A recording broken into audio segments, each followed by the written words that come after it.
Né, então, bora começar. Que tal você falar um pouco sobre você, Luana? Fale um pouco sobre você, de onde você é, sua experiência com gestão estratégica. Então vamos lá. Meu nome é Luana, eu sou de Minas, sou de uma cidade chamada Ipanema e eu estudo aqui na Universidade Federal de Viçosa, eu moro aqui em Viçosa tem um tempinho e eu faço agronomia. Eu entrei no Cadeia Júnior já tem um tempão, né? Muito tempo. E eu entrei na área de gestão de pessoas, depois eu fui para a área do marketing, fui coordenar o núcleo aqui, a gente tem várias subdivisões em Minas. E aí eu fui parar na diretoria executiva. A diretoria executiva aqui em Minas é a que organiza essas ações que a gente entende por gestão estratégica, junto com a vice-presidência. E aí, desde que eu tô, né, para terminar essa parte, aí eu tô agora como vice-presidente, então eu tô há mais ou menos 3 anos nesses cargos que cuidam da gestão estratégica de Minas. E aí, no ano passado, eu resolvi entrar na gestão estratégica nacional em novembro, né? E estou lá como coordenadora nacional de gestão estratégica.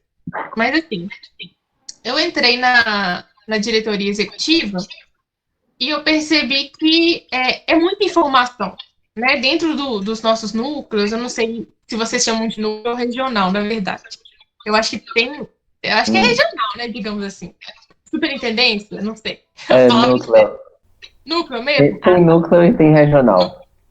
Ótimo. Então, dentro dos núcleos e dentro das regionais, vocês vão perceber que é um fluxo grande de acontecimentos, digamos assim. Tem, agora online, né? Mas em tempos normais tem muito evento, tem visita técnica, tem palestra, tem o diálogo de vocês com as instituições de ensino, tem tudo que acontece, né? Ao redor dos nossos eventos, ao redor do sistema, ao redor de formar, né? A gente sabe que na graduação as disciplinas elas ensinam muita coisa para a gente, mas o que a gente desenvolve mesmo é nessas atividades no programa. Só que tem uma flutuação. Tem época que a gente faz mais atividade, tem época que a gente faz menos atividade.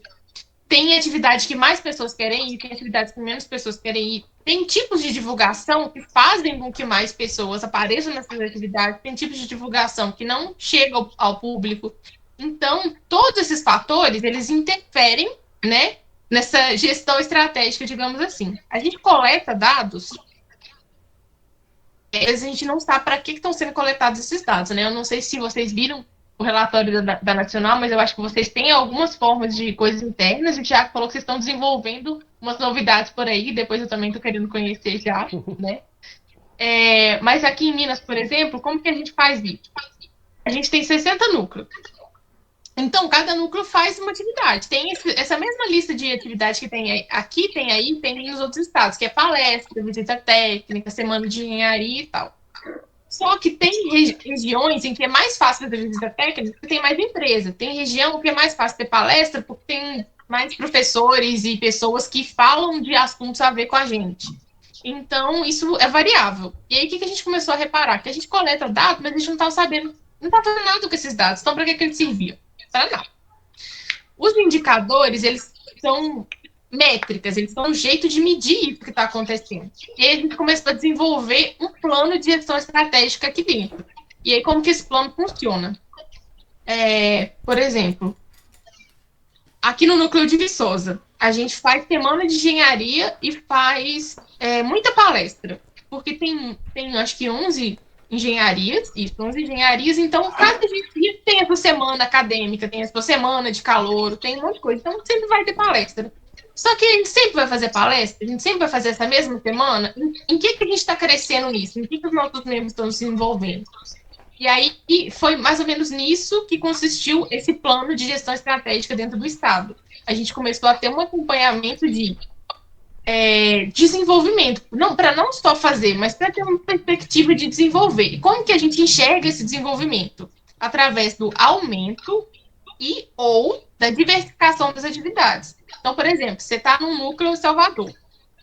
Tá, aí lá você faz um monte de visita técnica, porque tem um monte de lugar para fazer visita técnica. Mas aí seus membros vão saber qual fazer visita técnica. E aí, então, qual que seria essa proposta, né? A gente faz visita técnica, é fácil? Vamos fazer 5 esse semestre? Vamos.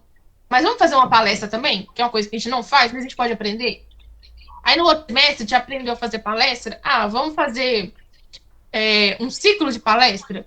né, 2 dias com um monte de palestras de vários assuntos. Então, nisso, os membros vão aprendendo coisas diferentes, o núcleo vai tendo que se envolver nesse processo, porque cada evento ele envolve, né, etapas diferentes, envolve você falar com mais ou com menos palestrantes, envolve você conseguir patrocínio. Então, à medida que você vai diversificando esses eventos, ou aumentando o número, ou os dois, você vai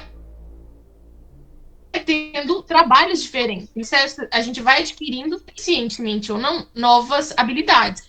Então, às vezes, né, já aconteceu. Eu sempre fui dessa área de gestão de pessoas, marketing, mas esse lado de lá. Só que aí começou a ter muito evento, muita coisa, tinha que conseguir patrocínio, tinha que conseguir conversar com a universidade, outras coisas, eu comecei a ter que fazer carta de patrocínio, a ter que ir em loja. Então eu comecei a desenvolver habilidades que eu achei que eu nunca fosse ter. De ter que negociar, de ter que pedir as coisas. Então, quando a pessoa sai do núcleo, quando ela participa, né, do programa, ela sai com muitas outras habilidades. Então, a pessoa se desenvolve, o núcleo se desenvolve, o Estado se desenvolve, o programa como um todo se desenvolve, e ela sai como um profissional melhor. Então, a ideia de coletar esses indicadores é entender o que está acontecendo ali, entender que tipo de atividade aquele núcleo faz, entender que tipo de volta faz, que surte efeito ou não, cruzar essas informações e proporcionar esse crescimento. Então, vai mais ou menos nessa linha. Boa. Lu, eu acho que você tá me ouvindo? Uhum. É porque sua câmera travou aqui, mas ok. Muito massa. Eu acho que a visão que você passa é de muita experiência. Aí eu queria te passar um pouquinho da nossa realidade aqui, para você entender. Você já deve ter conversado com o Malbar, com o Thiago, ele deve ter explicado bastante coisa, eu só vou reforçar um pouco para você se ambientar com a galera que está aqui também. Então, assim, essa área de gestão estratégica sempre foi algo que ficou muito centralizada à coordenação estadual do programa aqui na Bahia. Então, a parte analítica de você entender e estudar sobre esses dados era muito centralizada e a gente está tentando disseminar esse conhecimento, fazer com que cada núcleo ele haja mais independente, consiga ser capaz de fazer suas análises, consiga atingir melhores resultados sem depender de uma análise centralizada a nível estadual. Então, é por isso que a gente está fazendo toda essa jornada aqui de aprendizado. Então, esse é o terceiro sábado que a gente traz uma pessoa para conversar sobre um assunto voltado à gestão estratégica, para que a galera consiga ter essa autonomia. Então, eu queria fazer a pergunta de como é essa relação de análise de dados e gestão estratégica a nível núcleo, aí em Minas, e também puxar o gancho que você levantou aí. Você falou muito sobre analisar, diversificar as atividades que você realiza dentro do núcleo. Então, a gente percebe que essa área, que aqui, não sei se aí também fica abaixo da coordenação adjunta, né, que seria de vice-presidência aí, essa parte de gestão estratégica fica a cargo dos coordenadores adjuntos aqui. Então, você começa a perceber que a gestão estratégica, ela tem um pezinho em todas as outras coordenadorias. Então, seja ela a coordenadoria de pessoas, você que analisa, você vai direcionar, olha, com base nesses dados, as pessoas do nosso programa aqui, elas são mais... têm um perfil mais social, gostam de coisas mais de ação social, ou então elas gostam de um tipo diferente de integração. Aí você vira para o coordenador de projetos e fala, olha, eu estou vendo aqui uma tendência legal de visitas técnicas ou de workshop, e vira para a galera de comunicação, veja, olha, a galera está tendo um aumento aqui na visualização do Facebook, então seria legal a gente migrar um conteúdo bacana para lá. Então, você consegue ver que é uma coordenadoria que é multidisciplinar, vamos dizer assim, né? Você acaba se conectando com diversas outras coordenadorias ou seja, a gente consegue entender o impacto que essa coordenadoria tem para o andamento do programa. Sim, então, Acontece que aconteceu, porque é parecido com aí. A gente tinha, né, geralmente quando a gente estuda sobre a descrição dos cargos, a gente percebe que acaba que os adjuntos, vice-presidentes, né, dependendo da nomenclatura, eles cuidam da parte estratégica e os titulares cuidam da parte de relações públicas. Então, aqui também essa parte de gestão estratégica fica com a vice-presidência, com os adjuntos. E aí o que acontece? Quando a gente está na coordenação estadual, a gente precisa ter essa visão. Tipo, olha, o que está acontecendo, qual que é a estratégia que eu tenho que traçar, e passando isso para os demais. Mas quando está dentro do núcleo, às vezes é muito difícil de parar e pensar. Poxa, qual é a estratégia que eu estou tomando? Por quê? O dia a dia ele é muito mais dinâmico.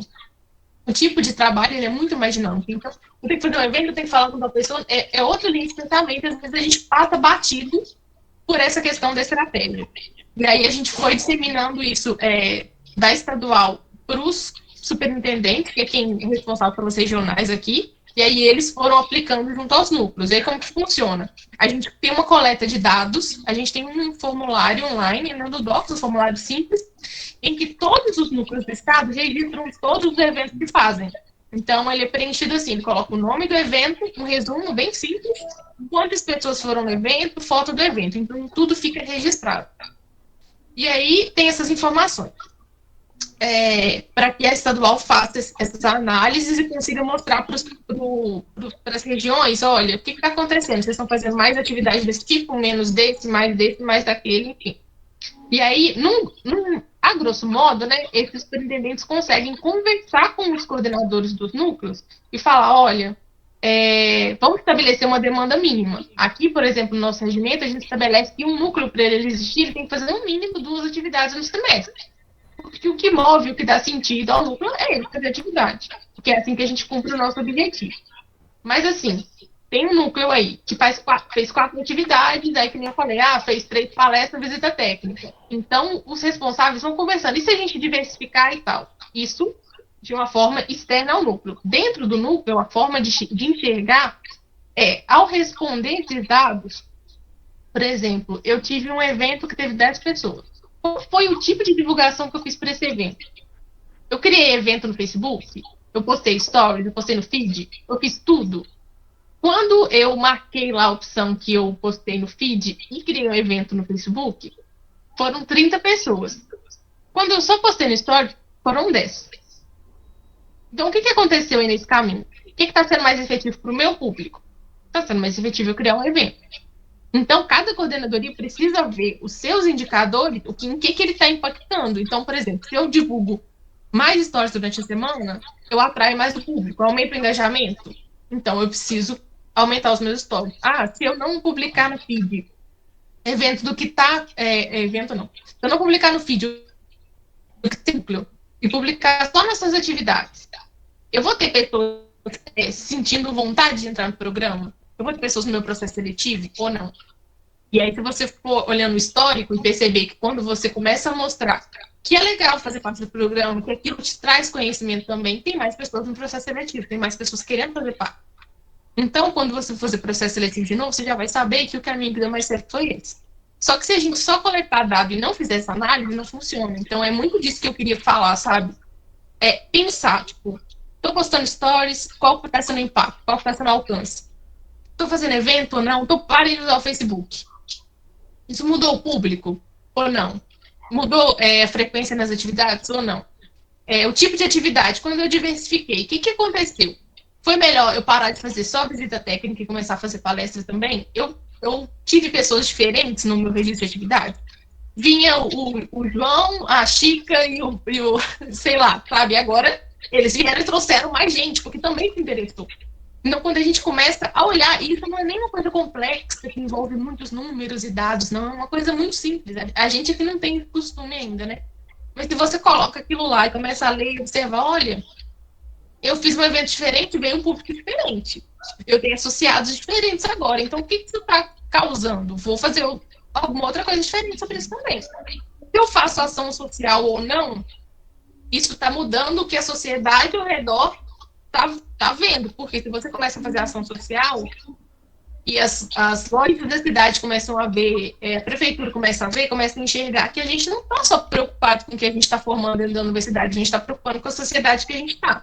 Então, quando a gente vai, depois de fazer uma ação social, pedir apoio para um evento maior, isso está aumentando e diminuindo a probabilidade das pessoas quererem apoiar os nossos eventos. Entende? Eu acho que quando a gente começa a ter as ações dentro do núcleo, que eu acho que é onde acaba mais impactando, pensando nesses indicadores, pensando no o que está acontecendo a partir das ações, né? Porque os indicadores são só isso, são só uma forma de medir. Então, se eu estou fazendo um evento diferente, isso está mudando alguma coisa. E por isso que é importante concentrar essas informações, mas que as coordenadorias conversem. Porque para o cara do marketing saber que está indo mais ou menos gente, ele tem que conversar com a galera de projeto. Se a gestão de pessoas não estiver por dentro do que está acontecendo e que precisa de uma interação maior ou menor, eles não vão saber também quando precisa fazer mais integração dentro do núcleo ou não. Porque são indicadores internos também. Poxa, pode ter mais ou menos pessoas de fora, mas e de dentro do núcleo? As pessoas estão querendo mais e participar das coisas, ou elas estão ficando mais cansadas? Porque tem isso também. Não adianta só ir aumentando o número, aumentando isso e aquilo. As pessoas têm que estar satisfeitas. Porque isso também vai impactar em outras coisas. Então, quando a gente começa a ler o significado das ações e das mudanças, esses indicadores vão passar a fazer sentido, vão passar a não ser uma coisa chata que você está preenchendo, mas é uma coisa que está te ajudando a mudar tudo. Uhum. Uma coisa bacana, Lu, que você falou, que ficou claro para mim, a diferença entre você fazer uma análise numa gestão estratégica a nível estadual, que vai ser um tipo de análise da macro-realidade. Então, você vai passar para os seus núcleos e regionais, olha, devido a essa análise que eu fiz do estado todo ou para cada região, vocês precisam ter esses focos aqui. Já a análise de dentro do núcleo, recebendo esse foco da estadual, como eu preciso mudar minhas atividades, como eu preciso realizar minhas atividades de forma diferente para alcançar esse foco que a estadual me passou. Então, acho que eu consegui. Você concorda comigo que, em resumo, essa é a grande diferença entre você ter essas análises estaduais e a nível núcleo. Sim, Aí eu queria. Muito, né? Sim, com certeza. Aí eu queria te perguntar também, aproveitando o gancho, você falando sobre a comunicação das coordenadorias. Aí te passar um pouquinho novamente da realidade aqui. Por um tempo, foi se perdido essa característica analítica, como a gente falado, dos adjuntos a nível núcleo. Então, as demais coordenadorias, elas se sentiam encarregadas de fazer suas próprias análises. Então, como é essa interação entre as coordenadorias que você enxerga aí em Minas, como é que você pode dar dicas? Porque sempre fica naquele limiar, até onde é função do coordenador adjunto fazer uma análise, até onde a coordenadoria de comunicação tem que estudar o que ela precisa fazer. Então, como é que acontece essa comunicação aí em Minas? Então, aqui, pensando a nível de núcleo, todas as nossas coordenações, elas têm adjunto, né? Aí, quando você fala esse adjunto que você está falando, é o adjunto geral, né? Que faz essa análise estratégica geral. Peraí, todos os coordenadores têm adjunto, então você tem um adjunto para a coordenadoria de pessoas, um adjunto para a coordenadoria de marketing. Sim. Então aí já muda um pouco a perspectiva. Então, como é estruturado aqui? Vou tentar esclarecer. Dentro do núcleo, a gente tem 6 coordenações obrigatórias aqui, que é a geral, que aí tem o geral e o adjunto geral, a de gestão de pessoas, financeiro, documentos, comunicação e marketing, projetos e eventos. Isso, né? Isso. E aí cada um tem seu adjunto. Há um tempo atrás, o adjunto ele era visto como um suplente. Digamos assim. O titular não pode, o adjunto vai. E aí a gente foi, né, estudando e entendendo que o adjunto ele não é um suplente. Ele trabalha em conjunto, mas cada um tem uma atividade. No caso das coordenadorias, por exemplo, marketing, o adjunto do marketing, é meio que para ter um suporte. Então, os dois trabalham juntos e entre eles percebem qual atividade é melhor que cada um conduza ou cuide. Agora, quando você fala do coordenador geral, aí sim, o geral vai fazer essa parte institucional de relações e o adjunto a parte estratégica. E aí, pensando dentro do núcleo, essa visão geral do núcleo é a coordenação geral que tem que ter. O geral e o adjunto que vai, né, ter essa visão estratégica mais clara. Poxa, as minhas coordenações estão caminhando assim, isso está, nem eu falei aquela hora, isso está influenciando nisso e isso naquilo. Só que quem tem o know-how é quem está na coordenadoria. Então, por exemplo, principalmente quando a gente fala em comunicação, não é todo mundo que entende que tudo tem alcance. Story tem alcance, tem engajamento, feed tem alcance, tem engajamento, tem horário certo para postar. Então, tem várias particularidades que não é todo mundo que entende. Às vezes, a pessoa que foi para a coordenação geral, seja ela titular ou adjunto, ela veio do financeiro. Ela não entende de marketing. Então, não tem como essa pessoa virar e falar: olha, essa é a melhor estratégia de marketing para você. Assim como, às vezes, a pessoa não é uma pessoa que tem uma habilidade de contato tão grande como alguém da gestão de pessoas. Então, essa não vai ser a pessoa que vai saber falar: olha, faz essa ou aquela dinâmica. Esse momento é um momento que o núcleo está precisando de uma integração. Então, quando a pessoa chega na coordenação geral, a gente entende que ela tem uma visão mais ampla. Então, que ela já passou por um tempo no núcleo, ela consegue ter essa noção. Então, ela vai conversar com o seu coordenador, olha, coordenador de gestão de pessoas. Eu estou vendo que a gente está precisando se integrar mais. Mas aí quem tem que estudar sobre isso, quem tem que entender sobre isso, quem tem que procurar cruzar essas informações é a coordenação de gestão de pessoas. Aí já não é o adjunto mais. O adjunto ele tem que perceber, ele tem que entender a estratégia geral, mas a estratégia para alcançar o objetivo daquela coordenadoria tem que ficar com ela. Por isso que isso se relaciona um pouco com o que você falou das visões estratégicas serem diferentes. Porque quando você está dentro de um núcleo, você enxerga o impacto do marketing do núcleo, de gestão de pessoas do núcleo. Quando você está na estadual, você enxerga o todo. Olha, o todo está caminhando para esse lado, o nosso estado está desse jeito. Então, para a pessoa do núcleo ter esse direcionamento, tem que ter alguém de fora, alguém que está tendo a visão ampla de fora. Então, vem os coordenadores estaduais ou superintendentes e dão essa visão para os núcleos.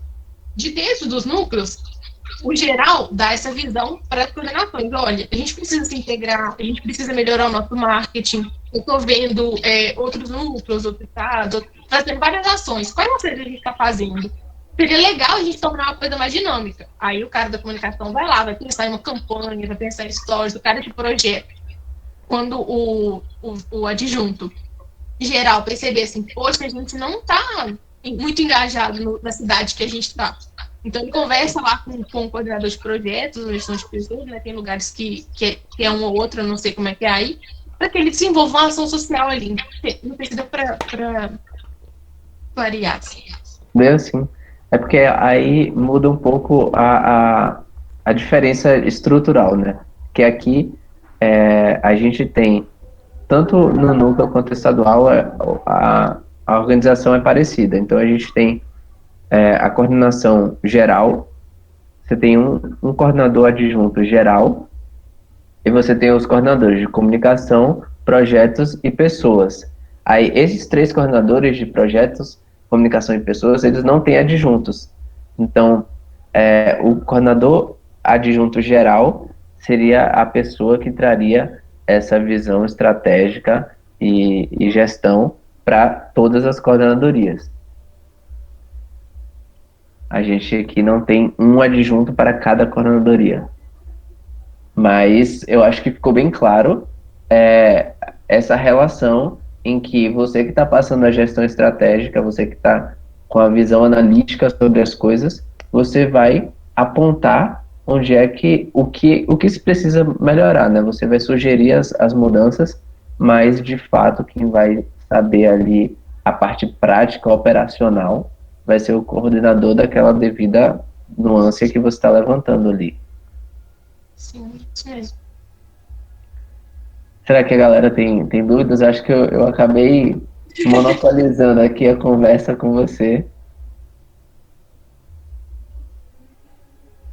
Lúcia, você separou alguma coisa aí? Ou a galera? Giovanni? Arthur? Eu tenho uma dúvida. Eu quero. Pronto. Luana, esqueci a palavra agora, mas tipo, cada coordenadoria tem seu adjunto. Sempre foi assim, ou a partir de algum momento começa esse ato? Eu não entendi a pergunta, não. Não ouvi bem. Tipo assim, aqui, como o Daniel falou,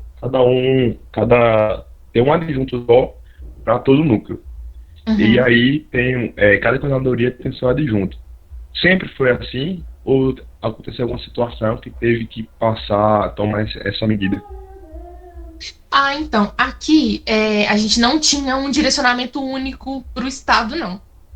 A gente sabia as coordenações, né, que seria interessante que a gente tivesse, mas a gente não tinha uma padronização, porque foi crescendo de forma muito diferente. Minas tem uma regionalidade muito diferente. Você vai no norte, é muito diferente do sul de Minas, do sudeste, do Triângulo. É tudo muito diferente, as empresas, tudo, assim, é tudo muito diferente. E aí chegou um momento que a gente viu que, como estava já com muito núcleo, com muita coisa, a gente precisava padronizar. Porque quando a gente vai crescendo, à medida que vai crescendo, a gente precisa conseguir conversar. E aí eu lembro que quando eu comecei nos encontros estaduais, em 2015, a gente tinha essa dificuldade de conversar, porque eu chegava de um núcleo, no meu núcleo tinha gestão de pessoas, no outro núcleo não tinha. Quem cuidava disso, sei lá, era o geral. Aí um núcleo tinha comunicação, outro núcleo tinha marketing. Um núcleo, quem fazia, quem cuidava dos documentos era gestão de pessoas, outro tinha coordenação de documentos. No núcleo, quem escrevia o projeto era projetos, no outro era documentos. Então, era muito difícil, a gente chegava para conversar, para trocar ideia, e a gente não falava a mesma língua. E aí foi implementado o Manual de Instruções e Procedimentos Internos. Aí, nesse manual, tinha um regimento, né, que a gente adota desde 2017, que todos os núcleos têm as mesmas coordenações, existem as 6 coordenações básicas e 2 opcionais, que é qualidade e TI, mas a gente entende que não é todo lugar que tem desenvolvido a qualidade de TI, então a gente não coloca como obrigatório. E aí, nesse momento também, os adjuntos deixaram de ser só suplentes e a gente começou a mostrar para eles a importância deles terem essa presença maior. Por quê? Como tem núcleo aqui que às vezes realiza 60 atividades no semestre, porque a cidade é uma cidade que tem muita empresa, que tem muita opção para visita técnica, que dá para fazer muita coisa, às vezes faz 60 atividades num semestre. Isso para mim é muita atividade. Então acaba que o número de pessoas dentro do núcleo é muito grande. Tem núcleo que tem 40 pessoas numa cidade. Então precisa de mais pessoas para gerir isso tudo. Então você vai fazer atividade, tem, sei lá, 5 pessoas, 6 pessoas dentro de projetos, às vezes um coordenador só ele não dá conta. Então a gente começou a enxergar que era importante, porque assim, eu não sei se vocês já tiveram a oportunidade de trabalhar num cargo que vocês estiveram sozinhos. Gente, não é legal. Eu já, nos meus 2 mandatos, né, na diretoria executiva aqui de Minas, aqui em Minas tem 60 núcleos, são 800 pessoas. Então eu era responsável pelo que essas 800 pessoas faziam. Eu não tinha equipe. Agora tem as comissões, mas eu não tinha. Então a sua decisão é você com você mesmo. Isso é muito ruim, você não tem alguém para discutir. Porque quando você discute, às vezes você sabe a resposta, mas você não sabe que sabe. E discutindo com alguém, você descobre que você sabe e os dois formam uma coisa mais legal, né? Então, ter adjunto nas coordenações é nesse sentido, porque você tem alguém para discutir e alguém para dividir as demandas. Porque a gente entende também que a gente não tem só o CREA Júnior. Para algumas pessoas parece que sim, né? Tipo, eu passo as 20 horas do dia por conta do CREA Júnior. Mas nem todo mundo né? Todo mundo tem uma vida, tem a faculdade, tem que estudar, pelo menos teoricamente, né? Então, às vezes eu sou da agronomia, eu tenho muita prova essa semana e o meu adjunto, eu já tive uma adjunta da produção e uma adjunto que eu coordenei 2 anos. 2 lições. Eu tive um da alimentos e um da produção. Então, eu tinha época numa prova e ela podia puxar à frente algumas coisas, aí acabava minhas provas, começava as dela. Então, aí a gente trocava. Então, e aí, sabe, porque você acaba balanceando e não deixando. Porque tem alguns lugares, alguns projetos, vocês já devem ter percebido, que tem épocas que parece que o projeto morre. Todo mundo vai fazer prova, todo mundo vai fazer suas coisas, aí tudo para. Aí quando todo mundo acaba, aí volta. E aí isso dificulta muito o crescimento, porque você fica voltando para o zero toda hora. Você vai para o 0, 5, 6, 7, volta para o 0. E vai nesse ciclo. Quando você tem alguém para te ajudar, para dividir essas tarefas, quando você tem uma equipe, né? Não necessariamente você vai ter uma adjunta, às vezes você tem uma equipe que se engaja bastante, né? Isso também acho que já supre. Então você consegue manter essa frequência. Mas assim, desde sempre teve adjunto. Acho que o que mudou foi enxergar o adjunto como realmente alguém que não está ali para suprir, tá? Alguém para dividir a tarefa. Então, isso acontece aqui desde 2017 de uma forma mais intensa. E a gente percebe que nos núcleos que não tem, porque tem núcleo que tem, às vezes, uma universidade só na cidade, e às vezes o núcleo tem 5 pessoas. Então não tem como ter, se são 6 coordenações, né? Tem 6 coordenações e 6 adjuntos. Então não tem, mas a gente, ou o adjunto sai, então a gente percebe que os núcleos que têm adjunto, eles conseguem se desenvolver melhor do que os que não têm.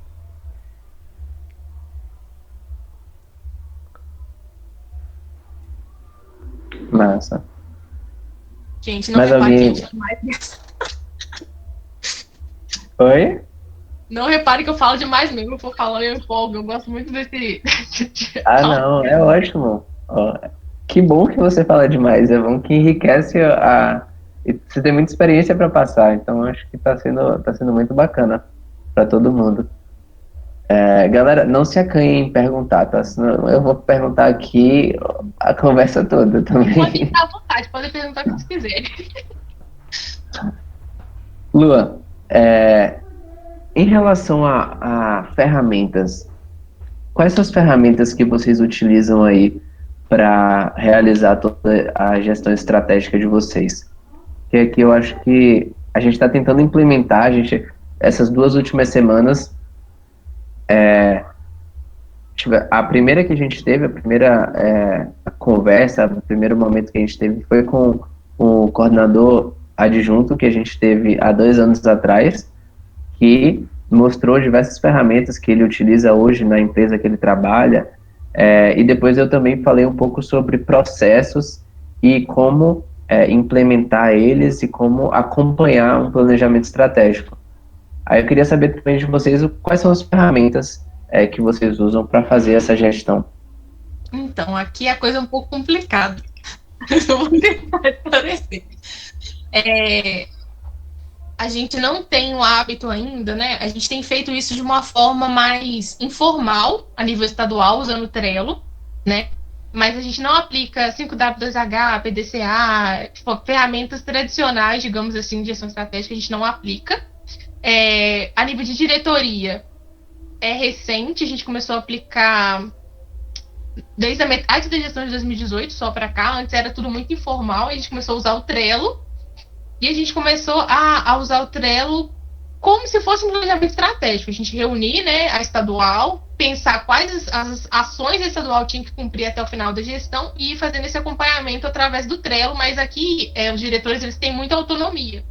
Porque no caso da estadual, a gente percebe que não tem como ser a mesma coisa. Por exemplo, a executiva, né, que é a que eu falei que eu fiz parte, o papel da executiva sempre foi gerir as atividades do programa. Então, quantificar, saber quantas atividades foram feitas, quais regionais fizeram, quais regionais têm todas as coordenações que deveriam ter, e cuidar da documentação, quais regionais têm ata de fundação de núcleo.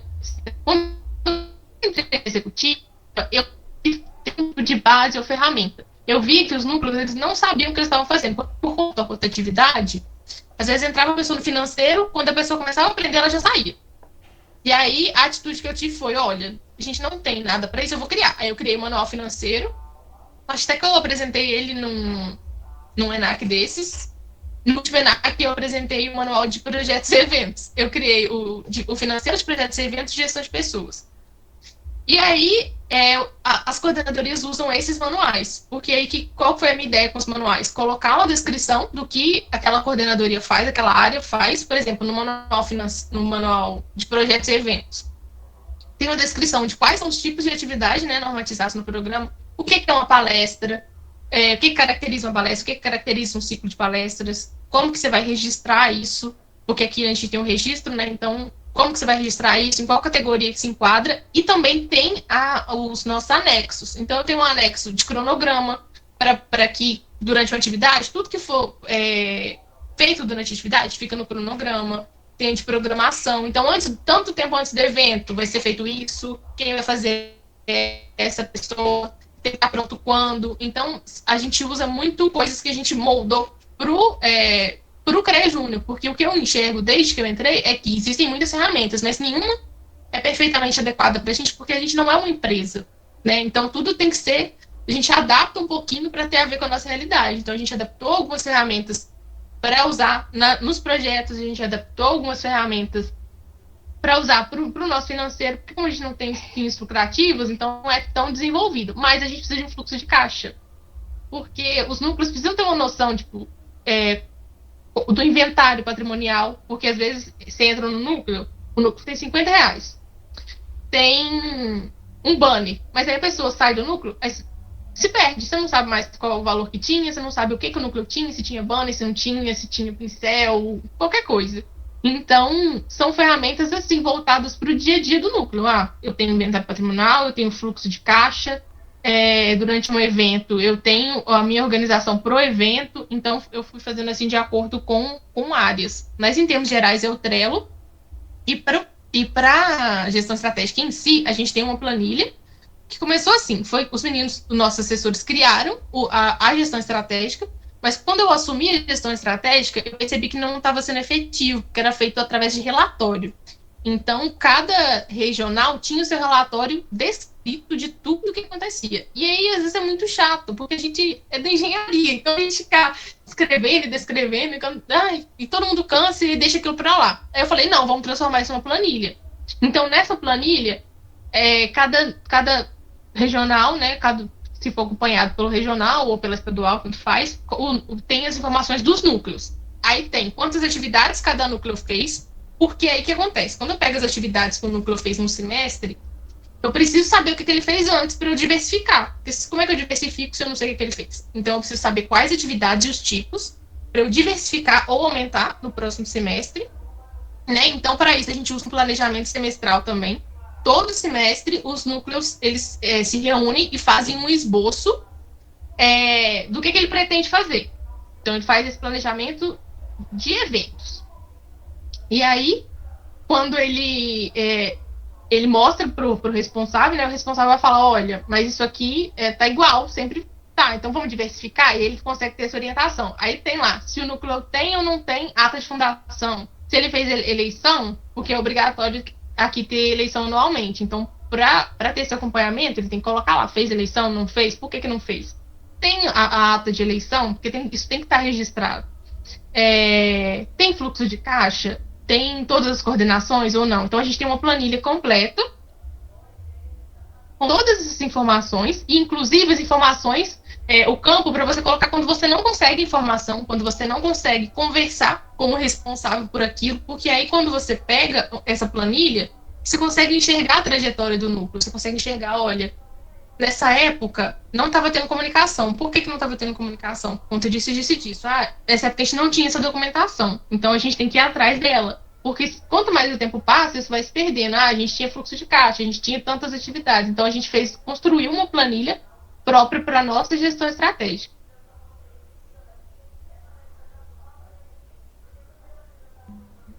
Massa demais. Aqui também a gente não tem uma ferramenta exclusiva que a gente usa.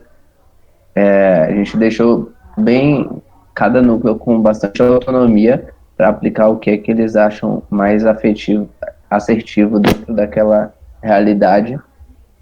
E na verdade a gente está num momento de teste mesmo. Então, o nosso objetivo foi apresentar diversas ferramentas em que você pode utilizar e que a gente sabe que a ferramenta é só um Facilitador, né?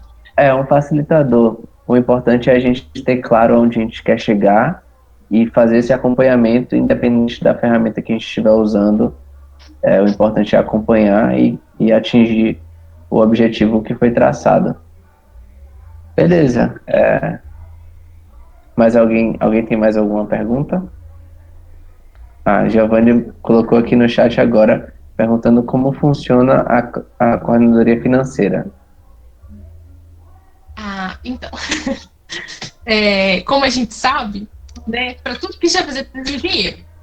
Então, a coordenadoria financeira ela é responsável pela captação de recursos e por cuidar desse inventário patrimonial que eu falei. Então, por exemplo,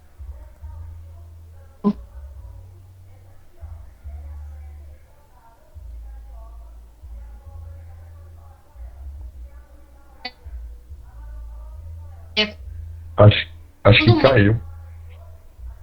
Pro- Eu já o ia financeiro, perguntar ele se cuida tava travando só pra mim. Luana, acho que seu áudio ficou meio bugado aqui. Oi? Seu áudio bugou um pouquinho. Pera. Você pode. Me ouvem agora? Sim, sim. Sim, já voltou. Você Voltou. pode repetir um pouquinho? Gente, já caí de um monte de live, um monte de coisa.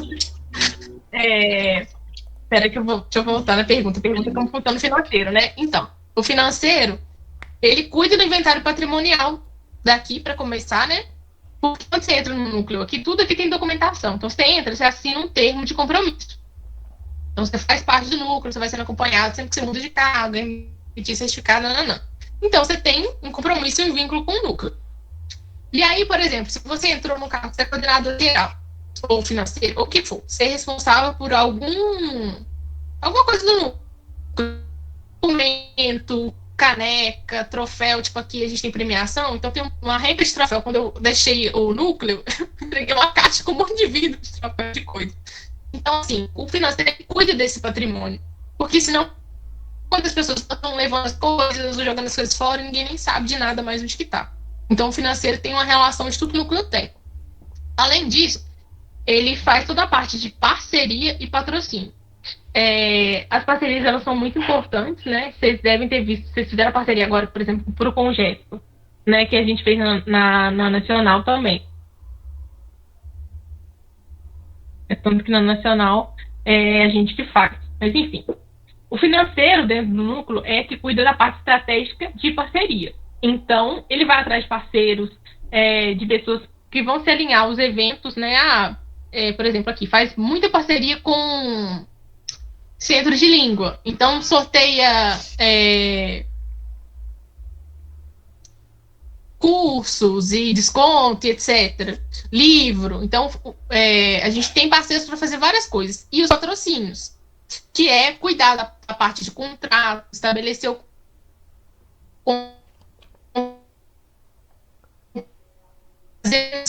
para conseguir parceiros, né, que vão ser ou por dinheiro. Só que para a gente conseguir, né, também é uma coisa que eu vou esclarecer, tá travado não, né, porque eu tô vendo todo mundo paradinho. Não sei se vocês estão me vendo, me ouvindo. Enfim.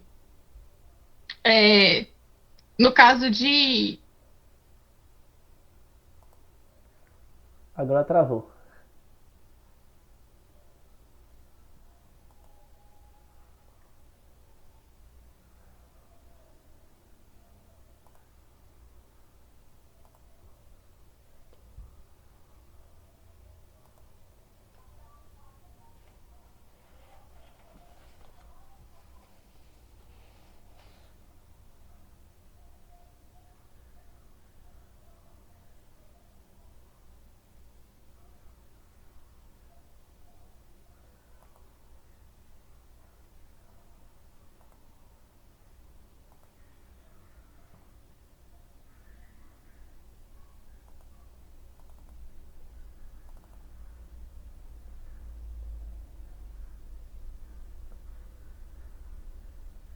Daniel ficou parado e eu achei que era a minha internet que tinha caído agora. Também achei isso, velho.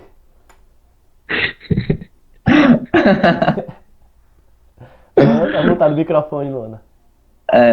Só ficou mutado. Luana, o microfone tá mutado. Gente, porque eu tô bem falando que o Daniel ficou rápido. Aí eu tô assim, gente, eu falei, ferrou, a internet caiu de vez. Mas, alguém ouviu alguma coisa que eu falei de financeiro? Eu acho que agora estabilizou a internet. A gente ouviu a primeira parte. Acho que depois de A um. parte do inventário, Mas né? Aí eu pulei pra parte do patrocínio e parceria. Isso. isso. Então, aqui tudo que vai fazer é o financeiro, essa parte de patrocínio e parceria. Se vai sortear uma coisa, se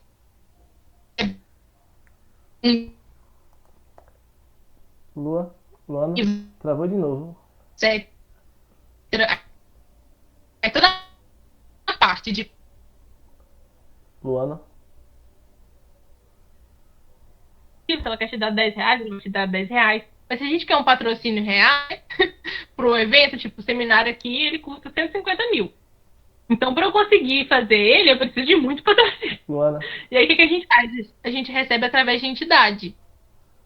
Travou de novo? sim, tem você repetir um pouquinho Tinha nessa travado, parte que deu voltou. uma Agora travadinha. tá de boa. Gente, eu não sei o que eu fiz na internet. Eu fiz alguma coisa aqui que eu mexi e parou de funcionar tudo. Mas qualquer coisa, se travar, me fala aí no chat. Eu vou abrir o chat aqui porque eu não tô com ele aberto. Abrir. E aí. Vocês me Pronto, falam no chat, tá bom? tá bom. Eu falei que a parte de receber a verba financeira de patrocínio e parceria, para receber a verba, a gente tem que receber a entidade, né? Ou do CREP, porque a gente não tem CNPJ. Então, você também fez essa mediação, porque, por exemplo, se tem uma empresa que quer, sei lá, patrocinar com 10 mil reais. A gente não pode receber, a gente não tem CNPJ, então a gente procura uma entidade de classe ou o próprio CREA, e a empresa faz isso, a gente passa a nota, né? Por exemplo, meu material gráfico vai custar 2 mil reais. Então a gente passa a nota e a empresa paga a nota. Então o financeiro cuida de toda essa parte relacionada a patrocínio, parceria e eventuais dinheiros. Isso. Não sei se ficou claro agora. Acho que agora não travou. Acho que deu para entender, bacana. Aqui essa parte de patrocínio e parceria fica a responsabilidade do geral, no caso, seja núcleo ou seja estadual. A gente não tem uma coordenadoria específica para isso, mas interessante essa subdivisão de vocês aí. E aí, galera, mais alguma pergunta? Aproveita que minha internet parece que tá funcionando.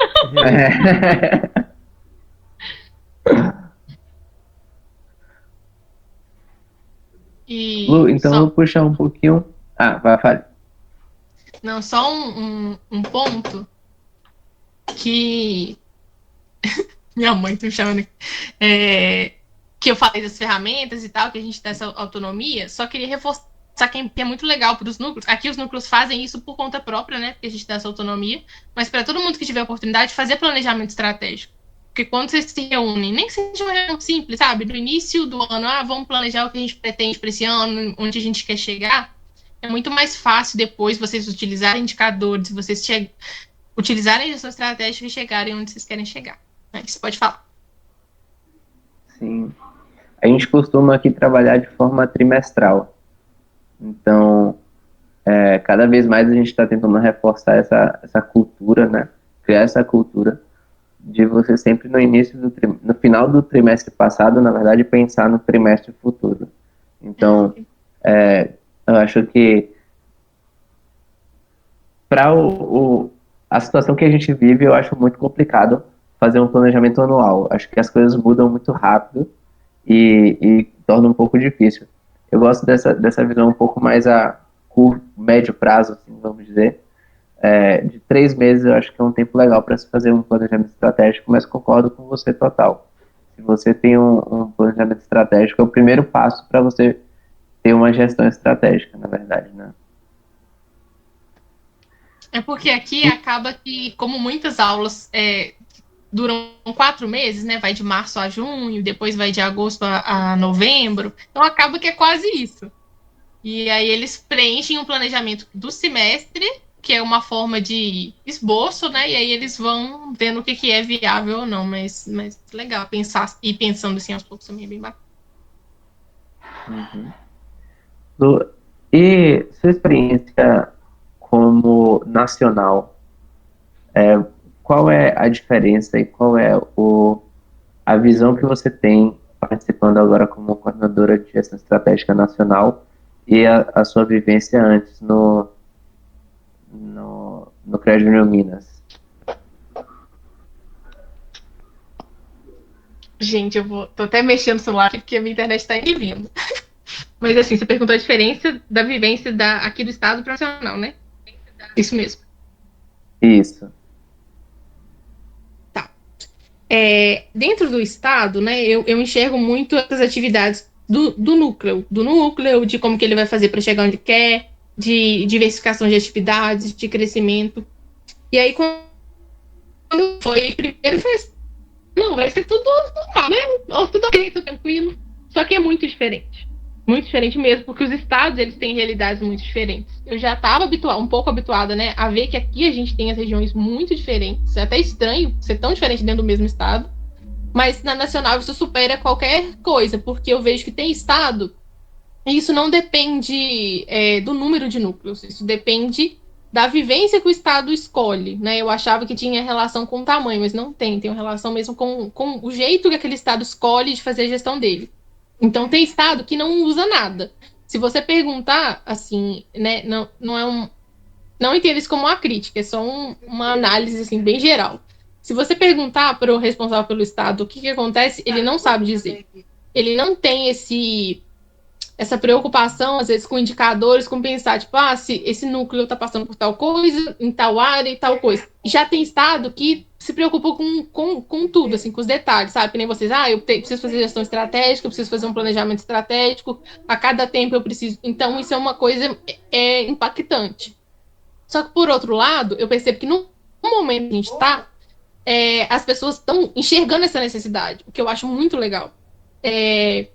De quando eu entrei para agora, tipo, o aumento de pessoas me procurando porque querem fazer uma gestão estratégica é muito alto, porque no começo as pessoas não estavam entendendo para que serviam os indicadores. E eu acho que deve ter dado até para perceber pelo relatório da Nacional que eu emiti por último a diferença para o outro. Né? Eu entrei, peguei um modelo que existia, apliquei, porque né, tinha que ser aplicado com urgência e tal, e tinha várias informações. Só que era comparado todo mundo como se todo mundo fosse a mesma coisa. E não é, sabe? As particularidades, elas são diferentes e elas são muito legais. Porque eu vejo que um vai complementando o outro. Agora, à medida que a gente vem tendo essa disponibilidade de troca, tem gerado muita troca e muito crescimento entre os estados. E aí, quando esses estados vêm procurar, alguns não sabiam da importância que existia estatuto, que existia algum tipo de regra, que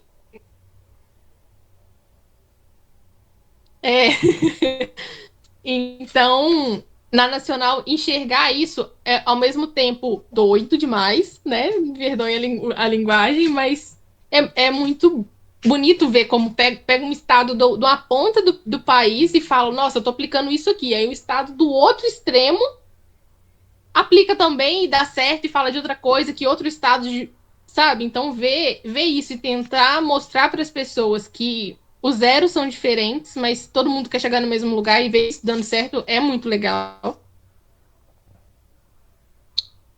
A gestão estratégica nacional, ao invés de ela se preocupar tanto com. A gente mensura, porque é importante a gente saber como os estados estão, mas a gente tem outras preocupações, por exemplo, essa questão da parceria, de como a sociedade está enxergando o CREA junto, porque a gente vê né, lá na nossa missão, visão e valores e tal, que a gente quer ser reconhecido pela sociedade, que a sociedade precisa entender que nós somos o futuro e já o presente.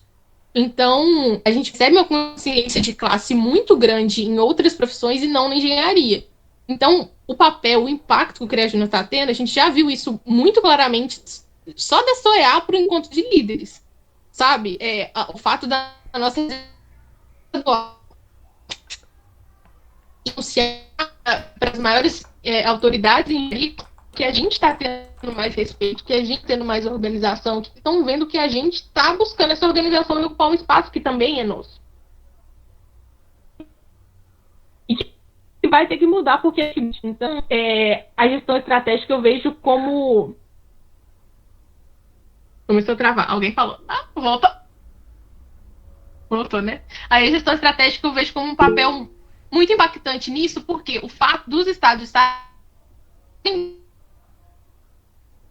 buscando gerir os dados, eu vendo né, dentro da gestão estratégica uma movimentação muito forte dos estados no sentido de mostrar para o próprio CREA o que eles estão fazendo. E os CREAs estão passando a ter mais respeito e contar mais com o CREA Júnior e dar mais valor, digamos assim. Então, isso tudo dentro da gestão estratégica é incrível, sabe? E a gente está buscando, né, agora a gente está finalizando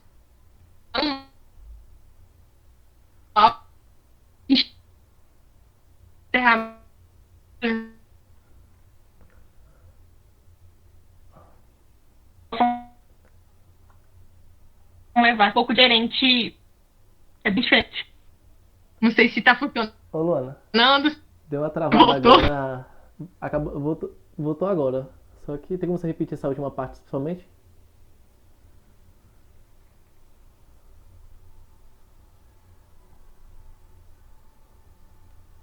Vamos ver melhor.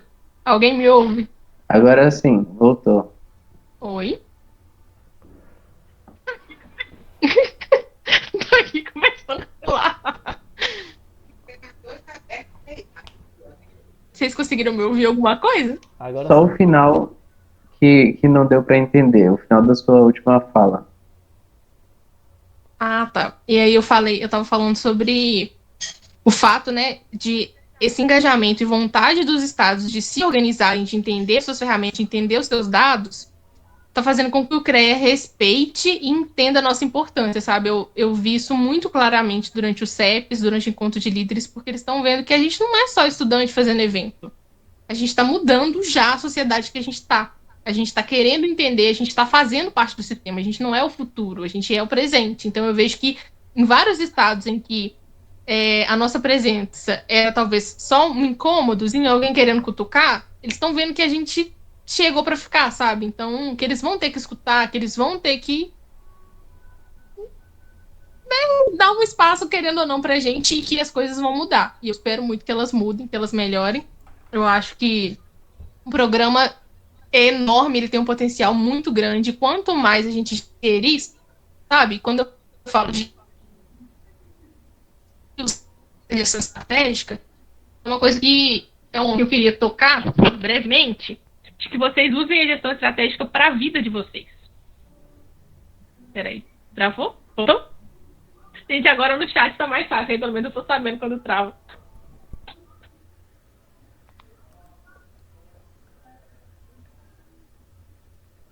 Vamos ver se agora vai. Deu Oi? para entender a dica que você deu. Pra gente levar Deu, né? a gestão estratégica para a vida da gente, certo? Isso, exatamente. Deu para entender. Esses dias a gente teve umas capacitações, umas conversas, e a gente tem batido muito nessa tecla, que a gente aprende muita ferramenta, mas a gente usa essas ferramentas para tudo menos para o nosso dia a dia. Né? Então, por exemplo, a gente falou do Lean Canvas, por exemplo. Vamos usar o Lean Canvas para resolver nossos problemas, para resolver os problemas dentro do núcleo. Vamos fazer os nossos documentos e nossa agenda no 5W2H, sabe? A gente tem que, não sei, tem que internalizar isso também, porque acho que a gente, enquanto liderança, e todo mundo dentro do programa é liderança, vocês podem ter certeza que vocês são diferentes de todo mundo que não é do programa, a gente impacta, sabe? Eu não sei se você estava na... Não sei. Eu estava na capacitação com o Nando agora à tarde, eu já não vi nem quem estava mais, eu estava dando um monte de coisa simultaneamente.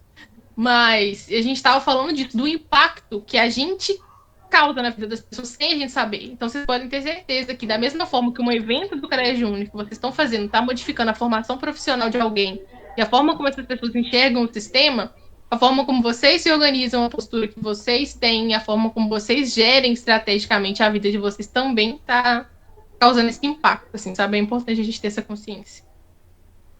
Com certeza. Putz, eu tinha uma pergunta, esqueci. Desculpa, gente, a confusão com a internet. Tá complicado, mas eu até mudei pro 3G pra ver se melhora aqui. Não, que isso. Apesar, tá dando para pegar muita coisa, apesar desses probleminhas técnicos mesmo. Tem que ser, sem problema não. Enquanto eu tô lembrando, alguém tem mais alguma pergunta para Lu?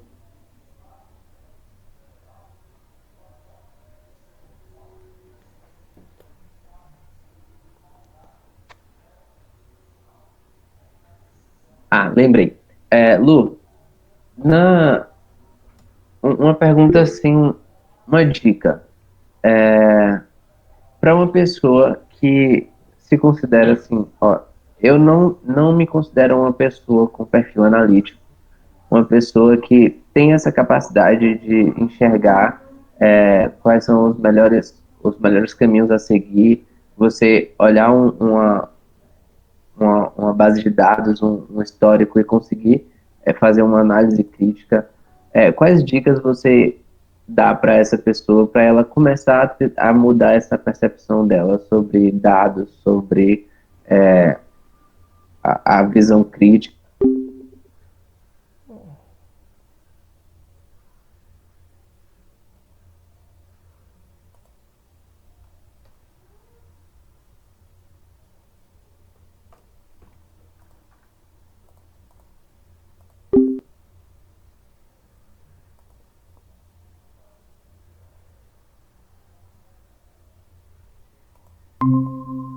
Aí eu comecei a entender o que aquilo estava significando para as pessoas. Eu comecei a entender, mas eu não tenho coordenador tal por causa disso, por causa daquilo, o coordenador tal faz isso aqui, aquilo ali, e a minha atividade tal eu não consigo fazer por causa daquilo. E aí eu comecei a entender o que tinha atrás daqueles números. Então, eu acho que é sempre bom começar com o que tem relação com você, porque quando aquilo conversa com você, digamos assim, vai fazer mais sentido para você. Então, por exemplo, você é da área de projetos, ao invés de pegar as informações de todo mundo, querer entender o que aquilo tudo significa, pensa no projeto. Eu estou aqui escrevendo um projeto de uma ação social. Então, vou olhar as informações de outros projetos. Olha, a gente sempre fez ação social em lares de velhinhos e com crianças, sempre foi esse tanto de pessoas. Mas, tipo, que diferença que isso fez? Em que isso levou o sistema? A gente fez uma ação social, a gente movimentou a sociedade, não, como que as pessoas se sentiram. Mas e se eu fizesse, tipo, o que isso significou? E se eu fizesse dessa forma? E se eu fizesse dessa outra forma? Aí você tá pensando no projeto, no que aquilo significou, no que aquilo, por que você quer fazer aquilo. Aí você começa a viajar na maionese nas outras coisas. Tá, fiz o projeto, tem sentido porque a gente faz isso, tem sentido porque a gente quer impactar a sociedade, não. Mas como que eu faço as pessoas irem para esse projeto? Aí a pessoa não precisa necessariamente querer entender de tudo. Ela pode. Por isso que é legal o diálogo entre as coordenadorias. Mas vai conversar com o cara da comunicação. Mas para esse evento, olha, esse tipo de divulgação que foi feita nesse. Tipo, qual foi a diferença? Aí o cara vai te explicar, não, nesse aqui foi em tal plataforma, de tal forma, não. E um deu mais pessoas, outro deu menos. Por quê? Aí você começa a entender, tipo, nossa, verdade, foram divulgações diferentes. Então você não precisa entender minuciosamente que aquilo, que o engajamento tal foi. Não, mas o fato de ter uma coisa diferente da outra, o fato de ter a parte geral mesmo, sabe? Eu fazer uma divulgação com mais tempo surtiu mais efeito. Então eu tenho que começar a conversar antes com o pessoal da comunicação para eles divulgarem isso antes. Aí eu não preciso entender e querer me aprofundar tanto em alcance, não. Isso é legal de cada um entender mais a sua área e ter essa troca. Esse momento de troca vai fazer muita diferença, né? Não querendo entrar nesse assunto, né? Mas como pessoa de GP que acaba entrando, quando você vai para um recrutamento e seleção, as pessoas querem isso. Elas não querem saber seu conhecimento técnico, se você analisou, se você fez e aconteceu. Elas querem saber da sua troca, se você consegue ter essa troca. Então, se você, desde esses detalhes, começa a pensar, tipo, poxa, eu entendi essa parte de projetos, mas não entendi a comunicação, converse com o cara da comunicação. Comece a entender por que aquilo faz sentido para ele. Comece a observar o geral mesmo, sabe? Olha, isso aqui foi feito antes, isso depois. Isso aqui foi melhor que isso aqui. O núcleo tá dessa forma. Quando teve uma integração, isso aqui mudaram, olha, sabe? Começar a ver coisas de dia a dia mesmo, não querer ficar achando que vai ter dados, aqueles milhões de dados, entender a relação de tudo, porque às vezes não tem nem relação, às vezes aquilo ali é só com aquilo ali mesmo. Mas se você começar a enxergar no seu dia a dia, tipo, o horário que eu fui pra aula, eu cheguei 10 minutos antes, eu consegui me acalmar, consegui me concentrar para a hora que eu fui pra aula, eu consegui prestar muito mais atenção. Então, se você começar a analisar essas coisinhas assim, aleatórias do dia a dia, fui fazer prova. Todo mundo fica ansioso com prova, todo mundo fica louco com prova. Então, se você chega antes, se você toma água, se você respira, você consegue fazer a prova melhor.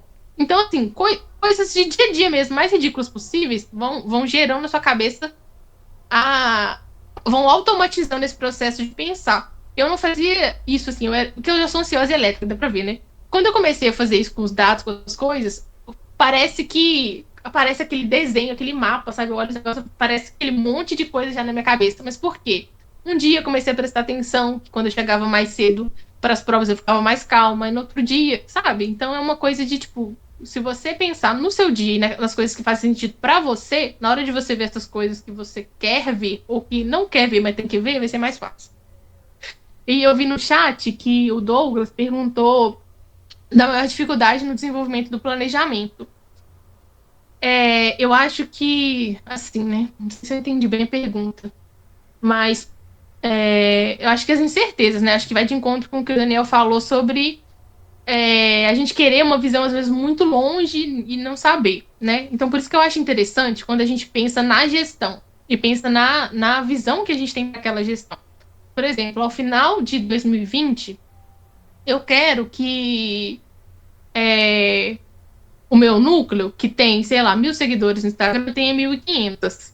Eu quero que ter diversificado as minhas atividades. Então, quando você sabe onde você quer chegar, quando você for fazer o seu planejamento, seja ele mensal, trimestral, semestral, você vai ter ações para chegar naquele lugar. E eu acho que é aí que está a dificuldade e que é aí que é o que a gente esquece. Aonde a gente quer chegar. É não saber onde quer chegar. Porque aí a gente quer planejar e começa. Eu quero fazer um evento na faculdade tal, na faculdade tal, as pessoas aqui querem isso, aquilo, aquilo outro. Aí a gente vai. Vamos fazer evento, vamos fazer divulgação, vamos fazer campanha, não, não, não. Só que a gente não pensou onde a gente quer chegar com isso.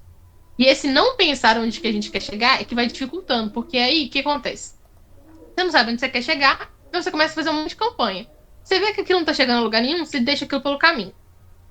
Aí você não sabe onde você quer chegar, você começa a fazer um monte de evento. Você vê que a adesão não tá sendo boa ou não tá chegando em algum lugar, aí você desanima. E aí aquilo, quando chega no final, vai virando um peso, entendeu? Então, se você sabe onde você quer chegar, qualquer coisa que você faça para atingir esse objetivo, vai te dar uma sensação de bem-estar. Você vai sentir, poxa, eu tô fazendo isso para chegar em tal objetivo, isso aqui me deixou um pouquinho mais perto. Então, aquilo te motiva, aquilo dá sentido. Os eventos que você vai fazer não vão ser eventos aleatórios, vão ser eventos para chegar num foco. Então, eu acho que a dificuldade maior é você saber aonde quer chegar. Porque aí, quando você sabe, descobrir o que você tem que fazer para chegar é a parte fácil. Não sei se eu respondi, mas nem se eu entendi a pergunta, mas Eu acho que respondeu muito bem, Lu. Eu peguei alguns insights aqui do que você estava falando. Eu acho que da minha pergunta anterior, a primeira.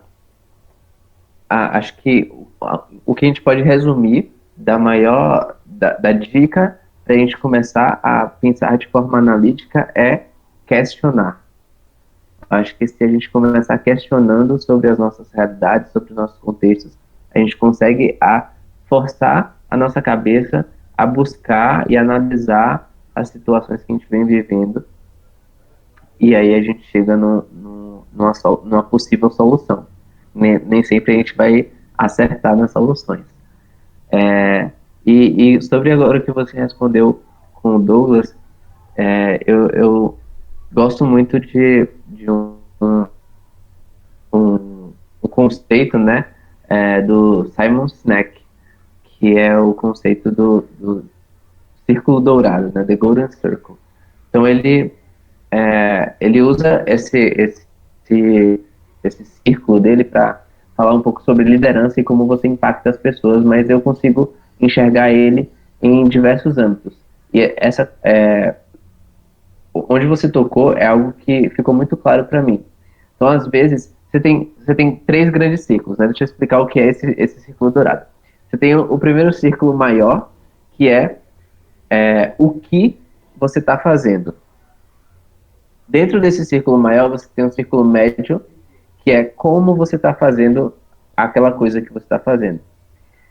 E um círculo menor aqui no meio, que é o porquê você está fazendo aquilo. Geralmente, a gente costuma interagir com esse círculo de fora para dentro.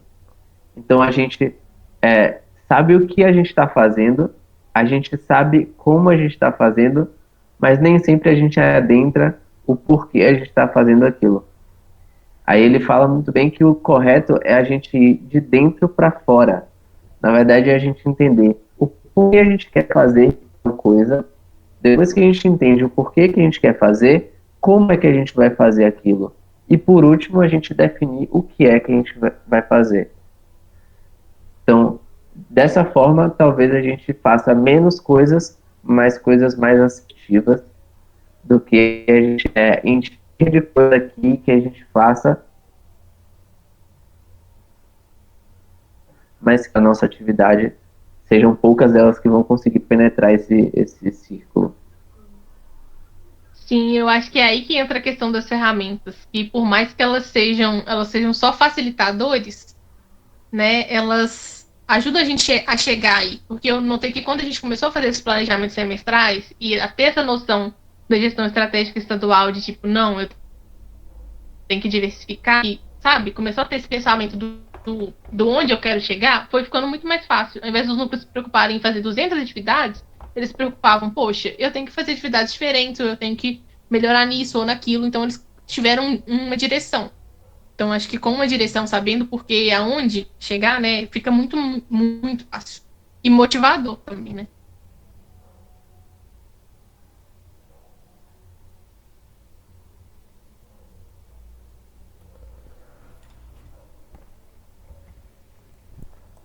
Aí, galera, mais alguma pergunta? Alguém tem alguma pergunta aí? Além de Daniel e Giovanni, que perguntou já.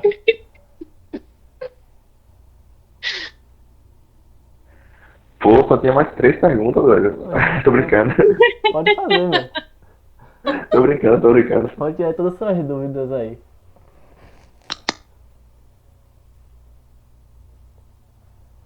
Eu acho que eu tenho uma pergunta. Eu acho que provavelmente já deve ter sido falado, mas geralmente, às vezes a gente monta o nosso planejamento, aí começa a ver o planejamento, acho que começa a ver os indicadores não dando resultado positivo.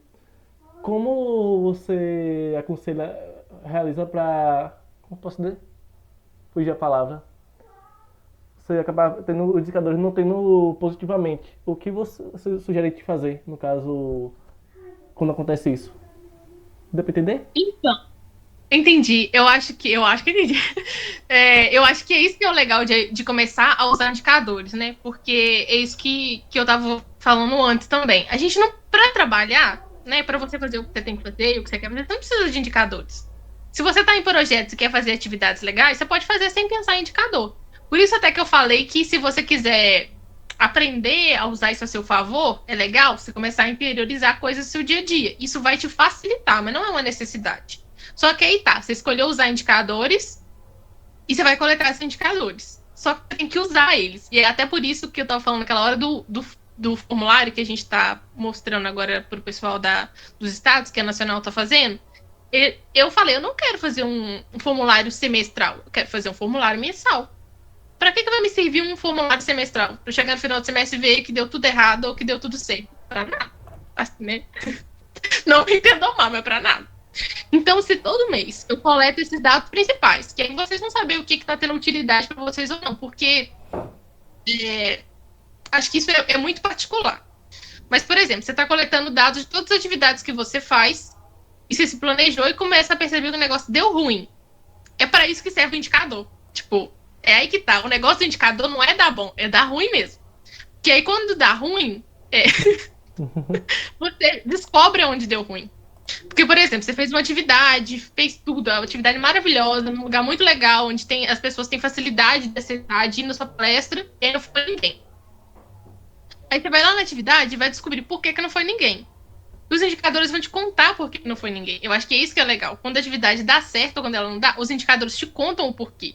Aí você vai olhar como que a divulgação... Gente, desculpa, mas muitas vezes é culpa da divulgação, então vocês não reparem, não. Mas essa divulgação não é só a equipe de marketing, não. É o núcleo todo divulgado, tá? Só pra deixar claro. Uhum. Mas, por exemplo, você fez uma atividade maravilhosa e divulgou a atividade faltando 3 dias. Né? Que nem até falei pro Thiago que eu ia ter eu ia participar de uma outra live hoje mais cedo. E aí eu falei, gente, eu não vou participar dessa live, não. Vou fazer essa live hoje, não. Eu vou fazer essa live depois, porque eu não aceito fazer um negócio divulgando 3 dias antes. Porque vai dar ruim. Eu sabia, o meu indicador já tava assim, ó, vai dar ruim. Aí eu falei, não vou fazer isso, não. Então o indicador te conta. Se não foi ninguém, você vai procurar lá no seu indicador, você vai saber. Não divulgou a tempo, não divulgou no canal em que pessoa que você queria que fosse no seu evento visse. Porque aí não adianta nada. Eu divulgo, eu quero que seja um evento para os profissionais, para o pessoal que está formando, o pessoal mais velho. Se eu vou divulgar só no Instagram, o cara não vai ver, porque o povo mais velho vê mais Facebook, gente. Então, não adiantou. Então, seu indicador vai te contar que você divulgou no lugar errado, entendeu? E é isso que é legal do indicador, porque você não precisa esperar dar errado da próxima vez. Quando começou, você começou a usar os indicadores a seu favor, você começou a ver isso aqui deu certo, isso aqui deu errado. Aí você não vai nem usar mais o que deu errado. Então, a chance de dar errado de novo é menor. E aí, cada vez que você vai lendo esses indicadores e percebendo o que você faz que dá errado, a chance de dar errado vai diminuindo. Então, quando dá errado, quando os indicadores, os seus eventos, coisas começam a dar errado, você lê os indicadores, você lê tudo isso que você tem coletado de indicador, que aí ele vai te contar. Eu não sei se te expliquei. Sim, respondeu. Foi mais uma dúvida assim pra meio que geralzona, que acho que caso alguém tenha ficado com dúvidas em alguns quesitos. Sim, mas é bem legal, porque a gente tem uma tendência de coletar os indicadores e não ler. É, Todo mundo faz. Você coleta indicador de tudo, você pergunta as coisas para as pessoas. É que nem quando você pergunta a pessoa, tá tudo bem? Aí a pessoa fala que tá bem ou que não tá, mas você nem liga pra resposta. É a mesma coisa. Você coleta indicador, o indicador tá lá, mas você vai ler. Não vai ler, aí vai mudar alguma coisa, não vai. Então, por isso que fica a dica. Leiam os indicadores. Leiam Sim. onde que estão indo. É como você falou, né? Coletar os dados acaba no final sendo a parte mais fácil, né? Você organizou ali, está coletando eles, a parte mais robusta é você sentar e conseguir encontrar a relação entre eles, entre os indicadores e a sua realidade, né? E eu acho que aí ficam duas dicas. A primeira dica é: os dados do seu núcleo, é legal que vocês tenham uma planilha única. E, ó, vocês tenham um lugar único, né? Não necessariamente a mesma planilha, mas um lugar único que isso vai estar concentrado, porque aí todo mundo consegue ver. Porque, por exemplo, para eu saber as coisas de projetos, eu preciso saber dos indicadores da comunicação, eu preciso saber se gestão de pessoas aplicar feedback, eu preciso saber da resposta do feedback para poder melhorar o meu projeto. Então, é importante que todo mundo veja, porque, assim, não é. Parece uma coisa complicada, mas não é complicado ler. Você vai lá ver o feedback. Vai estar claro lá se o negócio foi bom para as pessoas ou não. Então você vai ler, ó, deu bom, deu ruim, isso aqui o pessoal não gostou. Vou lá no projeto, ó, no próximo projeto nós vamos fazer isso, não, o pessoal não gostou. Ah, esse tanto de divulgação deu bom. Então, com 2 semanas a gente consegue uma divulgação ótima. Aí projetos conta para comunicação, porque para comunicação saber também, precisa saber como é que faz as inscrições em projetos. Então, esse intercâmbio ele é muito importante. Mas ao mesmo tempo que é importante ter os dados gerais para todo mundo, é importante que aquelas áreas que têm dados mais específicos tenham a sua própria forma de gerir os dados. Por exemplo, aqui eu faço parte de um projeto de empoderamento feminino e eu fiz, né, todo esse mapeamento dos dados gerais e eles estão no formulário geral. Só que para comunicação a gente está fazendo uma coisa à parte. Por quê? Tem alcance de história, alcance de feed, alcance de Facebook, tem engajamento, tem quantidade de recompartilhamento. Então não faz sentido eu colocar numa planilha para todo mundo isso, por quê? Uma pessoa que não entende marketing vai querer caçar saber o que, quantas vezes a pessoa recompartilhou, sei lá o que, sei lá de onde, para aquilo para ela não faz sentido nenhum. Mas para o marketing faz. Então o marketing tem aquilo interno, ele pega a informação geral de que deu certo ou deu ruim e melhora nas coisas específicas dele. Assim como projetos. Assim como financeiro, ou não sei, as coordenações todas que tiverem aí. Tem coordenações que elas têm mais especificidades. Então é importante que elas também tenham as suas formas de captar esses detalhes que nem sempre o geralzão vai captar.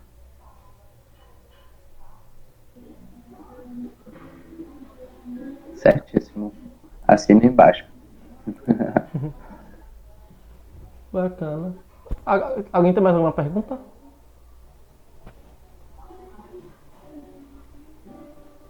Alguma dúvida que queira tirar com o Luana? Luana, eu tenho uma curiosidade, uma dúvida. Voltei, galera. É tipo assim, já aconteceu uma situação, ou na nacional ou na estadual, em que tinha todo um planejamento tudo certinho, toda a comunicação, ou todo o marketing tudo certinho, o planejamento, alinhamento e comunicação, e mesmo assim deu errado, e que a equipe não soube gerar direito e tal. Aí já aconteceu essa situação e como vocês agiram? Nossa, deixa eu pensar. Olha, não sei se serve, mas vou dar um exemplo de hoje. Essa semana, a gente de gestão estratégica está fazendo alguns projetos, né? Que eu não vou detalhar porque ainda é surpresa, os meninos não sabem. Fecha o ouvido, babá. Isso, mano. Eu já achei que eu ia receber informações Informações privilegiadas. privilegiadas, né? Não. Mais Droga. ou menos, mais ou menos. Vou dar um spoiler. Mas é que acontece. A gente está desenvolvendo um projeto bem legal para fazer com eles, né? Que a gente entende que enfiei gestão de pessoas dentro da gestão estratégica, porque eu acho que as pessoas, para poder gerir a estratégia, elas precisam estar bem, né? Coisas da minha cabeça. Aí a gente está com um projeto de gestão de pessoas e vai começar a desenvolver essas ações. Só que a gente também tem alguns projetos de capacitação que a gente quer fazer com eles futuramente, né? E aí a gente tá fazendo uma versão piloto com as comissões. E a gente ia começar, só que surgiu a oportunidade do nada de fazer isso hoje. Foi agora à tarde, foi 3 horas. E aí a gente conversou na quarta-feira para fazer o negócio de hoje virar para todas as comissões, que ia ser só para a comissão de comunicação. Foi até Nando que estava lá. E assim, não é ruim, deu bom, mas não foi nem metade da galera. Por quê?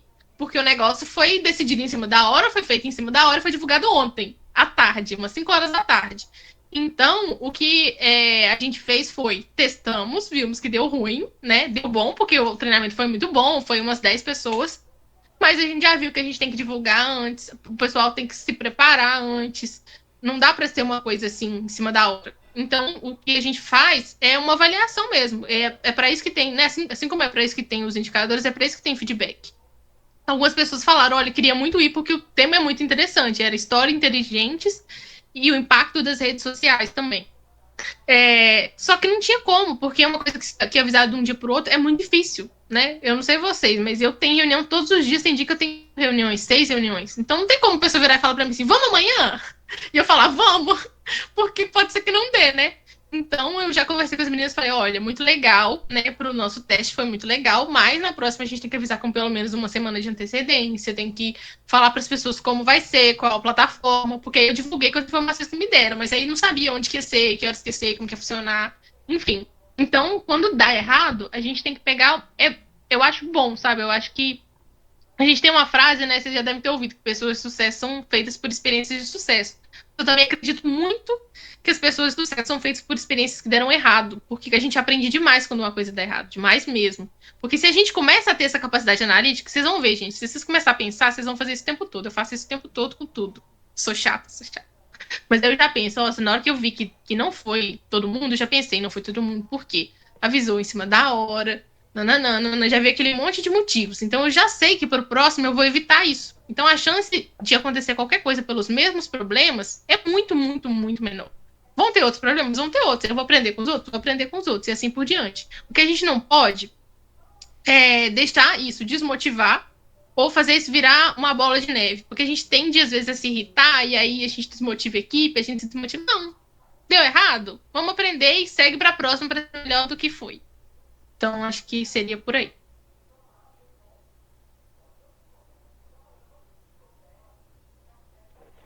Entendi. Muito obrigado, João.